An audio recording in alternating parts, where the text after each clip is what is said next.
I just had the feeling that ultimately I would kill somebody. This time on Unexplained Mysteries, the Unreal World. Visitors from other planets, lost civilizations, mythical beasts. What I actually saw that night, I couldn't really understand what it was. It wasn't myth, it wasn't legend, it was real, it was true. What is left? The paranormal. And that's where we come in. A hideous monster hunting in the hills of Puerto Rico. To tell you the truth, I don't know what that creature is. I believe that it is something that doesn't belong to this world.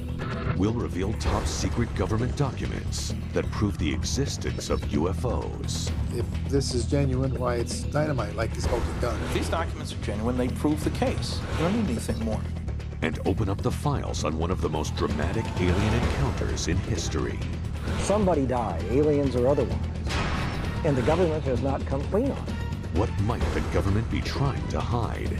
A panel of experts convened by the CIA concluded that UFOs could be a threat. People can handle this, and it's time to tell them the truth. We'll visit England to meet a real-life werewolf. He had these mad, staring eyes, and this maniacal expression. He snarled and he growled. It was an impression of his lips turning up. Uncover the secrets hidden within the Sphinx. A whole chapter is missing from the human story. I could see the key to this total reversal of history. And explore one of the most terrifying paranormal mysteries known to man. Spontaneous human combustion. The smoke just filled the car. This is baffling. This is bizarre. This is as strange as it gets in the natural world. I have to believe it. I have to believe it. I was there. I saw it. And we'll give you the final analysis in our UNX report on Unexplained Mysteries. The Unreal World. There is no more powerful emblem of the mystery of the past than the great Sphinx of Egypt.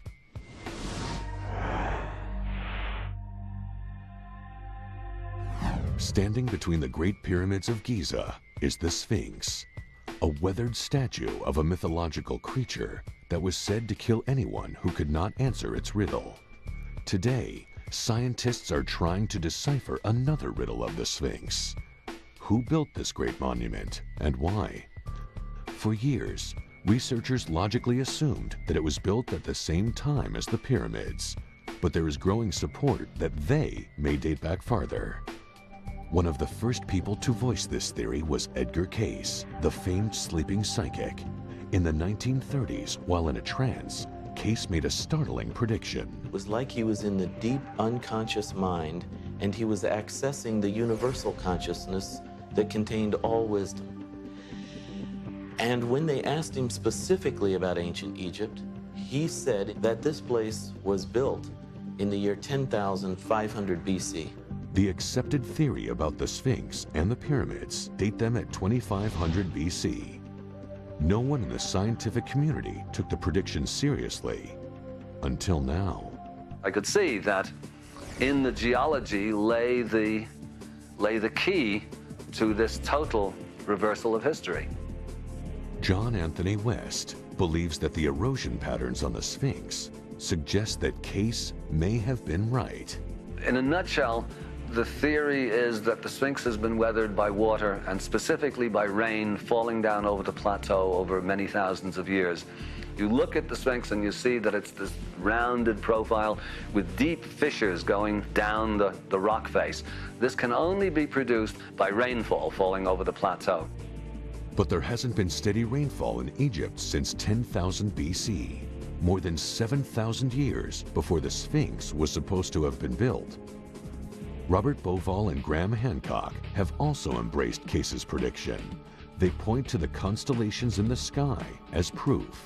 10,500 BC, this is when the Sphinx is gazing directly at his own image, the constellation of Leo. And if we are to turn 90 degrees and face due south, we would see the three stars of Orion's belt in a pattern that mimics exactly the pattern of the pyramid on the ground. So we have here a perfect conjunction taking place only and only in 10,500 BC. One problem facing each of these researchers is that our primitive ancestors lacked the necessary skills to build these monuments. The evidence is beginning to suggest to us that a whole chapter is missing from the human story, that all the legends of a great lost civilization that haunt the myth memories of mankind may be true. But what happened to this advanced civilization? There was an enormous, horrendous cataclysm at the end of the last ice age, and this brings us to that date of 10,500 BC that we focus on in the monuments. Something happened to the world at the end of the last ice age of sufficient magnitude to have wiped out a whole civilization, and what we're arguing is that the traces of that lost civilization may be what confronts us at Giza. Although their theories are still disputed, one of Case's predictions has proven to be right. Edgar Cayce said that the lost records of Atlantis would be found in a chamber between the paws of the Sphinx. Our seismographs detected a chamber between the paws of the Sphinx. What's in that chamber, absolutely we don't know. But certainly our findings seem to corroborate certain of his key prophecies. In point of fact, archaeologists may have discovered a lost city that could be part of Atlantis in the Aegean Sea. I think the time has come for us to consider seriously the possibility that our much vaunted, advanced 20th century civilization is indeed a civilization of children with amnesia who have forgotten their own parents, because what would be recalled is almost too horrific to imagine. Conventional science doesn't support his unorthodox claims, but there is a growing movement within the archaeological community that believes Atlantis did exist. They point to the sudden rise of Egypt as proof. John Anthony West, a well-known Egyptologist, has said that Egyptian culture is like a legacy from an earlier culture. Call it Atlantis or whatever we want, but the Egyptian culture came from somewhere else. We like to put it within inverted quotes and call it the A word, because as soon as you mention this word, all kinds of scientists and scholars go absolutely ballistic. Atlantis, a world that worshipped strange gods of science, a science gone berserk. Dr. Charles Pellegrino believes Atlantis exists, but only as a myth that has passed down through the ages. There's a lot of modern folklore about Atlantis that has arisen in the last 200 years or so, but if you want to look for the origins of the Atlantis legend, you have to go back to about 350 BC. Plato writes that Atlantis was home to the most advanced civilization on Earth, but at the height of its glory, it was swallowed up by the sea. Atlantis is a symbol. It's the classic Greek tragedy of something beautiful and something that had beauty and grace that vanished tragically in a single night. But what if the stories are true? Recently, off the coast of Greece, a tiny string of islands have been discovered under the Aegean Sea. A single island remains. It is Thera, and on it is the remains of an ancient civilization that was destroyed by a volcanic eruption. It literally is a lost Atlantis. They were very advanced technologically. We're finding homes are just honeycombed with plumbing, hints of central heating, beautiful paintings that are found in every home. Very different from the artwork that you find anywhere else in the world except in the tomb of King Tut.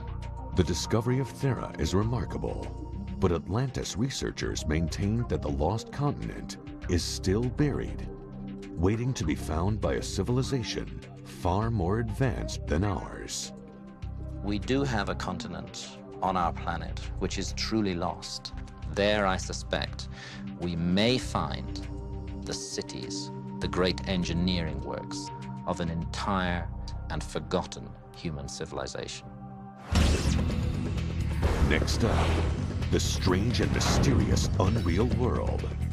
A modern-day werewolf invades England. He had these mad, staring eyes and this maniacal expression. I couldn't really understand what it was. I just had the feeling that ultimately I would kill somebody. A deadly beast invades a small village in Puerto Rico. More than 100 animals were killed by this mysterious creature, and we were still looking for the answer. Something that killed, very strange. Later, we'll explore the deadly phenomenon of spontaneous human combustion. All I saw was just a cloud of smoke around me. His skin appeared to be erupting in smoke. This is baffling. This is bizarre. This is eerie. This is as strange as it gets in the natural world. And we'll give you our ultimate update with our Unex report. Stay tuned for more on Unexplained Mysteries. Unexplained Mysteries, the Unreal World. They say that all legends contain a kernel of truth. So when the sun sets and the moon is full, what is the truth about werewolves? The story began when I was 9 years old. It was a very warm summer's evening. Suddenly the air went very cold. There was a terrible stench in the air, and I just flew into the most horrendous rage that my mother and father just couldn't make out why their little 9-year-old boy suddenly started to act virtually like an animal in the garden. This violent outburst was the first sign that something was wrong with Bill Ramsey. He didn't know what it was. All he knew was that he had to hide it. I was feeling all sorts of things. I would be the laughing stock of the neighborhood. Whatever was inside Ramsey was released again at South End Hospital. He attacked a nurse and tore up the emergency room. Nothing could stop him. I just had the feeling that ultimately I would kill somebody. Then, one night outside a police station, Ramsey tried to kill one of the officers. I envisaged being in prison for the rest of my life or in a secure mental hospital the rest of my life for something I knew I would never be responsible for. Suddenly, his secret was out, but no one understood why he was having these violent episodes. What was causing it? I was literally, felt like just committing suicide. An answer would come from 3,000 miles away, from an unassuming pair of paranormal investigators, Lorraine and Ed Warren. To better understand what they were dealing with, they interviewed Inspector Tony Belford, who had witnessed one of the attacks. What I actually saw that night, I couldn't really understand what it was. All I knew that it was something I'd never witnessed before. It was not natural behaviour. According to police records, Ramsey picked up a prostitute from a nearby carnival and inexplicably took her to the police station. So I took the prostitute inside, leaving Sergeant Terry Fisher out in the yard with Ramsey. He had these mad, staring eyes and this maniacal expression. That's all I can describe it as. The worst thing was what he was saying, and it was said in a very malevolent way. And I'll quote from the report I made shortly afterwards. He was saying, "The devil is in me. When the devil is in me, I am strong. I'm going to kill you." And when I came out into the yard, I saw Terry Fisher on the floor, just over in this location, with Bill Ramsey sitting on top of him with his hands around his throat. A little voice back here said, "Terence, you come unstuck this time." And when you see the size of this ex-police officer, you'll say to yourself, what scared him so much? Why this one experience? Because he's seen something that very few people ever see. He's seen the transfiguration of a man into a wolf.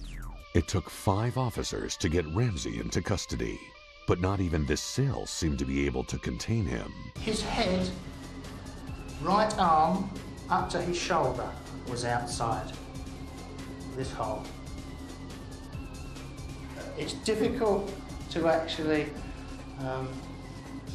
visualise a head and an arm out there, but I can assure you, I saw it, 5 or 6 firemen saw it, a doctor saw it, and I would suggest up to 7 or 8 policemen saw it, none of which could believe what we'd actually seen. Ramsey had to be sedated and covered in liquid soap to get him back into the cell. Inspector Belford was then left with the task of explaining the episode to his superiors. I submit this report for your information and to have recorded the fact that it is in my opinion that this man will, if not controlled, end up causing fatal or serious injury to some person. Rather than press criminal charges, the court sent Ramsey to a psychiatric institution for observation. Everybody thought I had a mental problem. It just didn't seem right. But I had no other answer. I couldn't say, well, it's not a mental problem. So, well, you do this normally then, do you? Does everybody, is this normal behaviour? Of course it was a mental problem. Where else could they send me? There was nowhere else. Ramsey spent 28 days in the hospital undergoing tests, but when no mental illness could be found, he was released. What is left? The paranormal, the unknown. And that's where we come in. Warren's told me that it wasn't a mental illness. I had no mental illness. I was possessed, demonically possessed with a wolf spirit.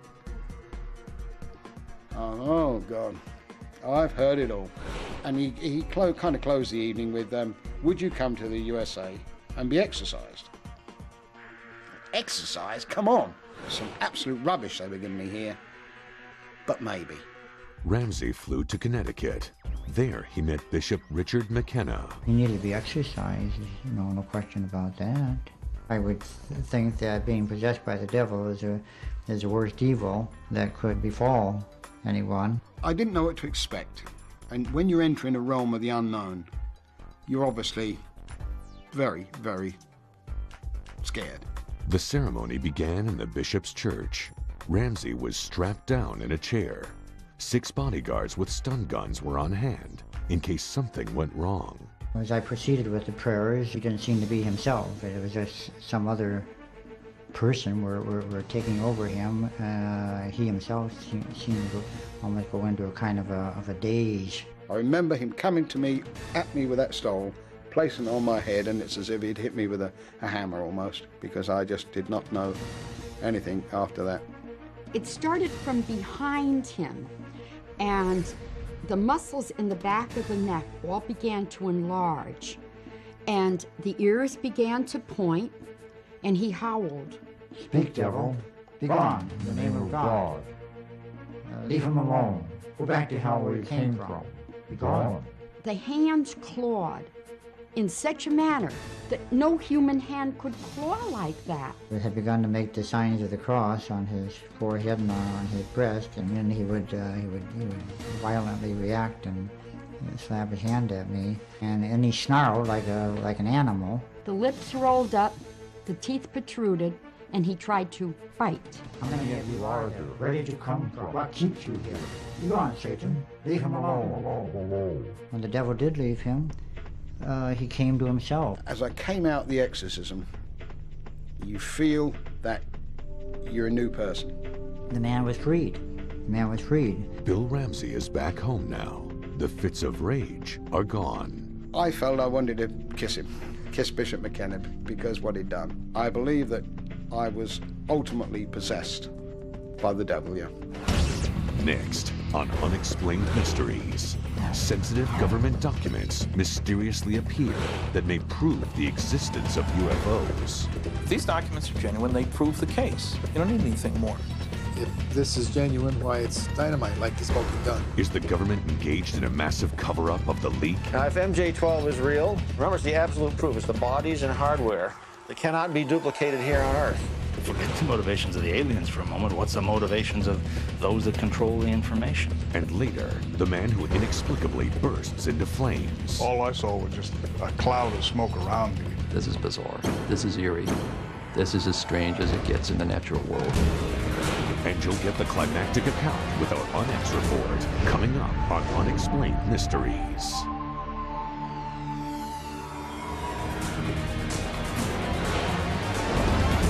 Unexplained Mysteries, the Unreal World.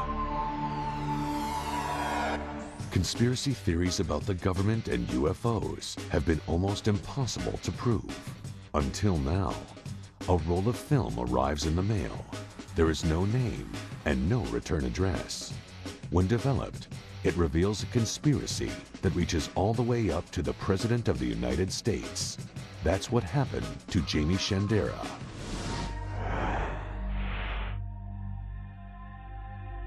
It was very interesting to me because it was analogous to Watergate in the sense that there was a deep throat who wanted to share information. And ultimately that process led to the arrival of the MJ-12 documents. The documents were part of a 1952 briefing to President Eisenhower. They told of an alien spaceship crashing in Roswell, New Mexico, and the 12 men whose job it was to keep it a secret. Their code name was Majestic, or MJ-12. When Shandera received these explosive documents, he didn't believe they were real. I'm a skeptic. You have to be a skeptic. You can't simply buy out. This isn't a belief system. It has nothing to do with a belief system. It isn't a religion. That's not what we're dealing with. If it exists, then there's a way to prove it. And that's what the game is all about. When asked for his opinion, noted physicist Bruce Maccabee was skeptical. You can have sightings up the wazoo. You can always get an expert to explain it, even if he has to hoke up an explanation. Now, if MJ-12 is real, remember, it's the absolute proof. It's the bodies and hardware that cannot be duplicated here on Earth, which conclusively proves this stuff is real. If one accepts for even a moment the premise that we've been visited, that an alien was here, that bodies have been found, there would have to be a control group established to examine, understand, and determine what our vulnerability is. With that kind of control comes the danger always. Well, who watches the watchers? Forget the motivations of the aliens for a moment. What's the motivations of those that control the information? Among the chosen 12 were Secretary of Defense James Forstall, high-ranking Army, Navy, and Air Force officers, and the first 4 directors of the Central Intelligence Agency. And then there was Dr. Donald Menzel, a Harvard astronomer who had written 3 books claiming that UFOs didn't exist. Menzel was in a perfect position to act as the astronomer telling the world this is all nonsense. Nothing to do with anything. This isn't real. We've got explanations for everything. And I have found that his explanations are just plain wrong when you analyze them carefully. It might seem, well, why would he be lying? Why would he do this? And others would defend him, say, oh, he wouldn't do this and he wouldn't do that. Well, of course he would, because that was what was important for their country. More documents were leaked, this time to UFO expert Don Berliner. He received a controversial 1954 military field manual.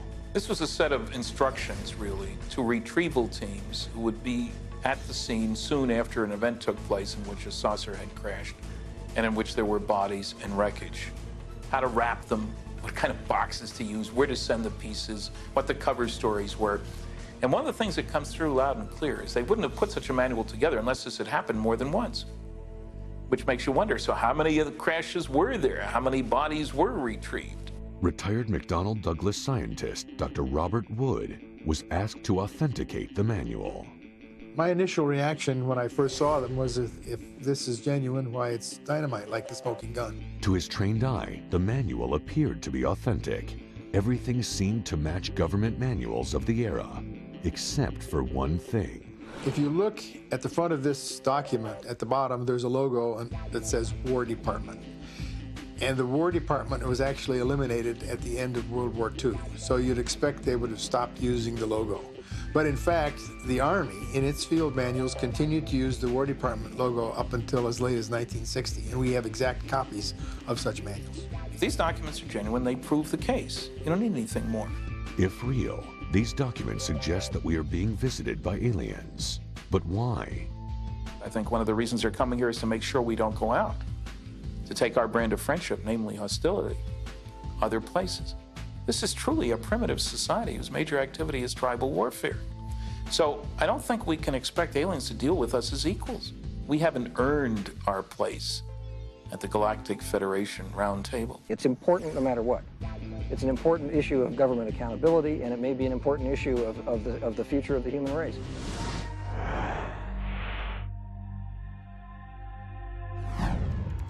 Keep going. Do you see it? Tim Edwards runs Patio Pancake Place in Salida, Colorado. He's a respected member of the community, not someone you'd expect to see lights in the sky. But he did, along with his 7-year-old daughter, Brandy. I looked up and I said to Dad, Dad, there's something there. And I didn't pay any attention to her. Again, Daddy, there's something in the sky. He looked up in the sky and he said, this is the sun. And then he looked up again and he saw it. And that's when I first spotted it, and I looked at it and I said, what in the heck is that? His camera rolled for over an hour. Tim didn't want to miss a moment of this incredible event. According to UFO researchers, The Saladas sighting is one of the most significant UFO encounters on record. The original witness was a 6-year-old little girl. You just don't get 6-year-old little girls to tell stories and come up with things like this. The fact that it's a daylight sighting is outstanding. It ranks right up there with, you know, some of the best quality video that we have and some of the best sightings. I would say it ranks certainly up in the top 10. Jim Dilatoso is president of Village Laboratories, an image processing facility that has done work for the Jet Propulsion Laboratory for NASA's Voyager mission. He subjects the Edwards tape to a series of tests. His findings are remarkable. We believe that the object is about a half a mile long, about 2,000 to 3,000 feet long, and about 75,000 feet in the air. What does that compare to? 75,000 feet, 15 miles. 15 miles in the air. Half a mile long, 2 Sears towers, stacked end to end. Huge object. Next on Unexplained Mysteries, we'll delve deeper into the unreal world. The hunt for the creature known as the Chupacabra. I pulled out my gun and I shot him. He just rolled over and jumped over the fence and disappeared. Some people say that it is something satanic. Other people have different views. And I will never stop until this animal, creature, is caught. The phenomenon known as the Devil's Fire. This is as strange as it gets in the natural world. I have to believe it. I was there. I saw it. And we'll unlock the mystery in our UNX report, coming up on Unexplained Mysteries.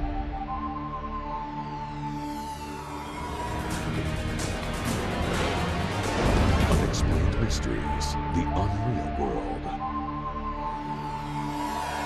To tell you the truth, I don't know what the creature is. Something that killed, very strange. I believe that it is something that doesn't belong to this world.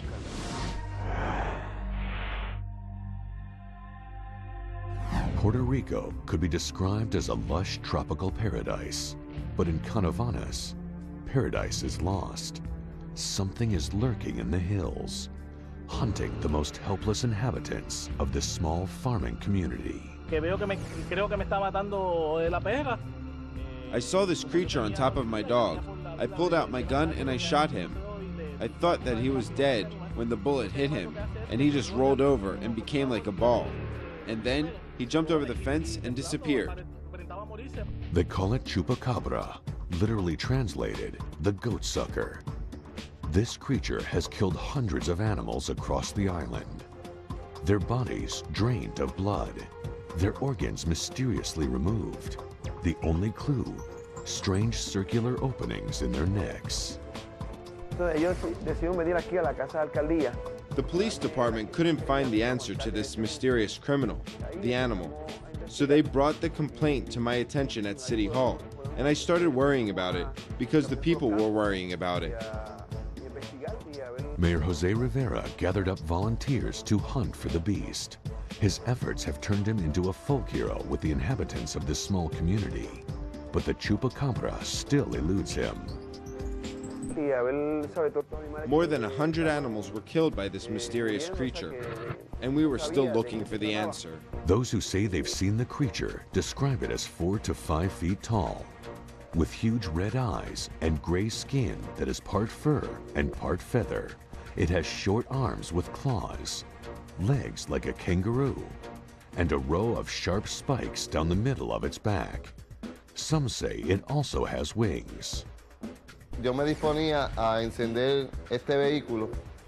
was getting ready to start a car similar to this one, and I noticed a very heavy noise in the motor. And then I saw the creature jump from the engine, quickly jump over the fence. The Puerto Rican government dismisses these claims. They believe the killings are being done by a pack of wild dogs or rhesus monkeys, or perhaps a bizarre practical joke. But veterinarian Carlos Soto doesn't think this is a joke. Studying the victims of the beast, he's come up with more questions than answers. In some of the autopsies that I have seen, I have seen trauma in the muscle mass in which we cannot trace any trauma from the skin, okay? So how can a human do that?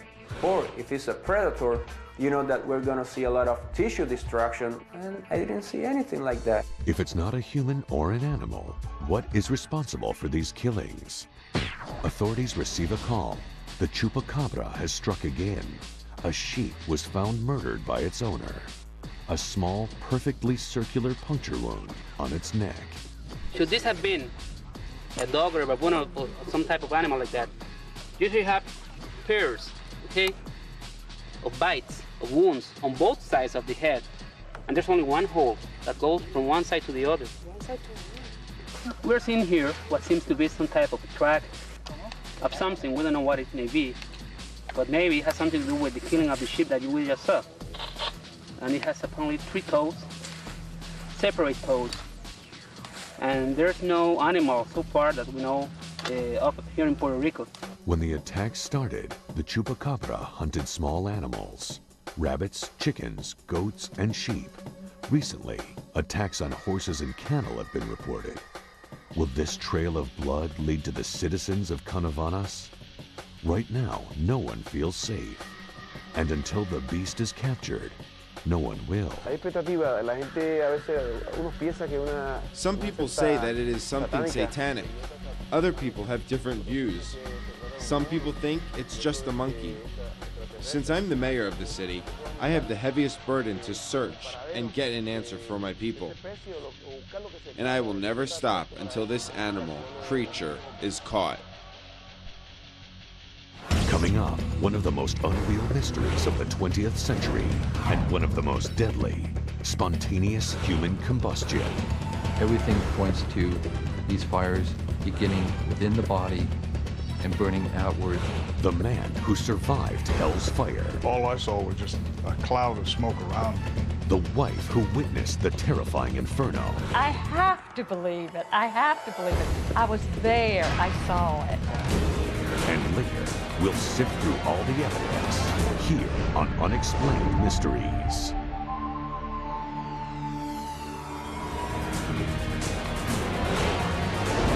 Unexplained Mysteries, the unreal world.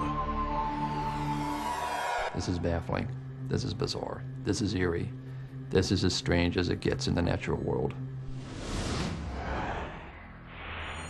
There are few natural forces on Earth more terrifying than fire, but nothing compares with the horror of the phenomenon of spontaneous human combustion. Everything points to these fires beginning within the body and burning outward under conditions that belie common sense and what is commonly known about fire behavior and fire patterns. As a fire investigator, I instruct our guys to go in there with an open mind.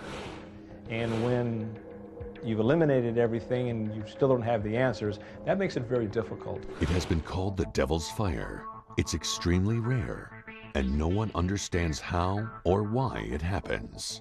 Fire professionals around the world have no way to explain what happened to these hapless individuals other than that they died by internal fire. Larry Arnold has spent years researching spontaneous human combustion. He has uncovered a few puzzling cases that defy rational explanation.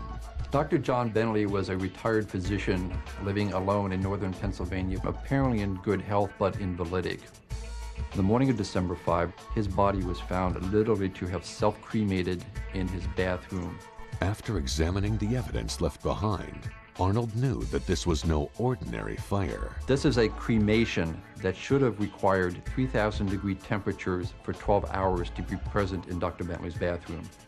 The aluminum walker that Dr. Bentley used to help him move about his small apartment was intact. Aluminum will melt at 1,200 degrees. Common sense says that fire and heat rises in an inferno. Here, just the opposite occurred. The force of the combustion was inward and downward through the floor.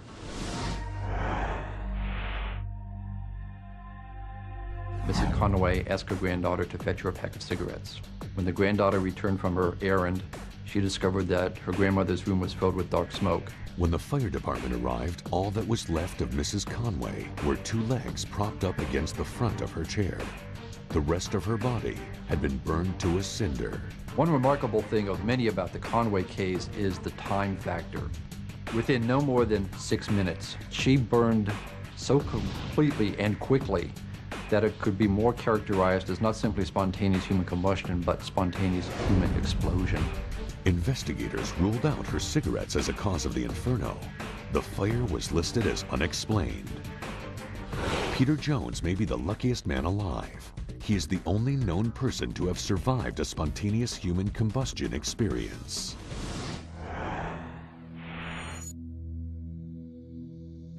I was getting ready to go to work in the morning and was dressed and sitting on the edge of the bed. Barbara was still laying in bed.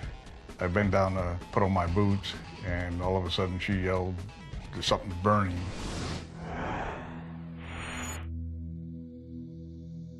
His skin appeared to be erupting in smoke. To me, it appeared to be coming up from his legs. There was no sensation at all, no pain or heat or anything. It was just a billowing cloud of smoke. My first response was patting to try and get whatever was burning to go out. When I started moving around, then the smoke started disappearing, and then, by the time I found there was nothing there, the smoke was just about gone, then it just vanished. I don't know if it just stopped or if something we did put it out. I don't know. We decided not to tell anybody. People just wouldn't believe you, I don't think. I have to believe it. I have to believe it. I was there. I saw it. Later that same day, this extremely rare phenomenon struck again. Peter Jones went about his normal business that day, and during the afternoon was parked at a railroad grade crossing waiting for the train to go by. And all of a sudden it just started pouring out of my arms. And then I kind of like, whoa. And I tried to, brush it off. As my hand passed over my arm, the smoke just kept coming out and just filled the car full of smoke. And then it stopped and the smoke was just disappeared out the window. I have no idea why I survived. It just wasn't his time to die. Hopefully that'll be the last of it. I definitely don't want it to happen again. I would not want to end up a pile of ashes on the floor. Next, the Unex Report. We'll examine the evidence. What is the truth about UFOs? Can a man turn into a wolf at night? What mysteries does the Sphinx hide? Do humans suddenly burst into flames? We'll bring it all together next with our Unex Report when Unexplained Mysteries returns.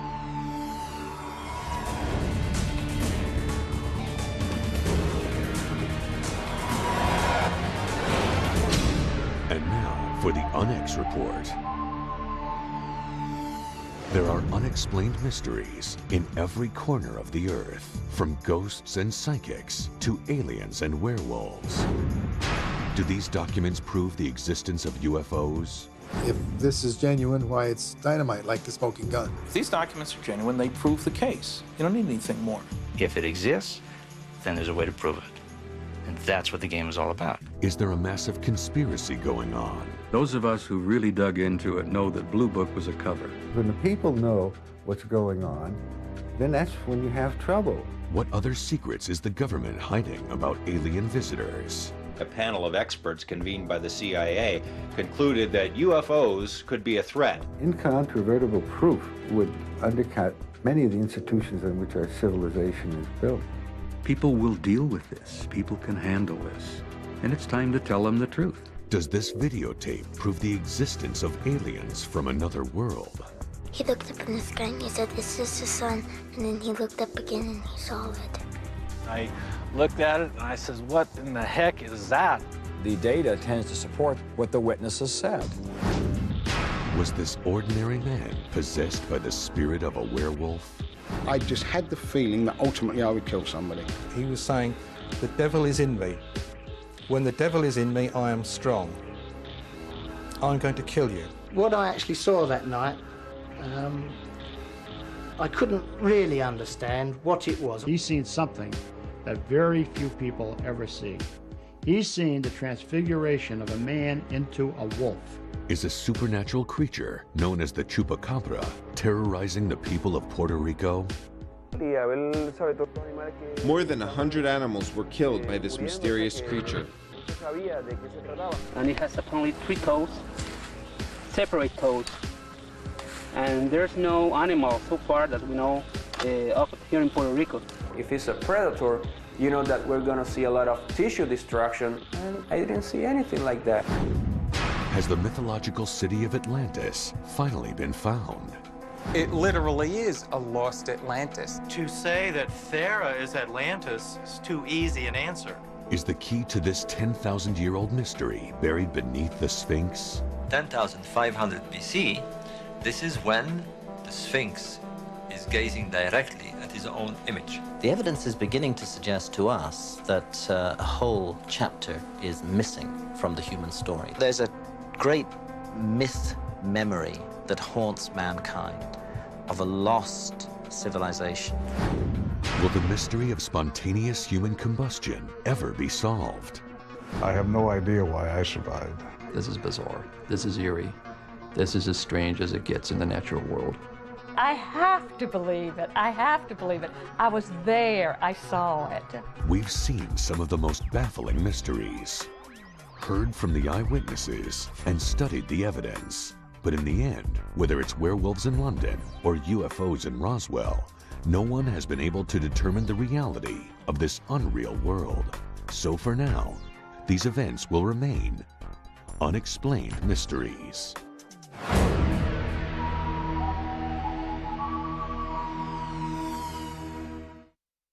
On the next Crime Stories, a child murdered. I don't know that you're ever ready to see a little girl being pulled out of water. A local man confesses, but the evidence doesn't add up. Why would you admit to a murder you didn't commit? Crime Stories, tomorrow at 8, only on Bio. True story.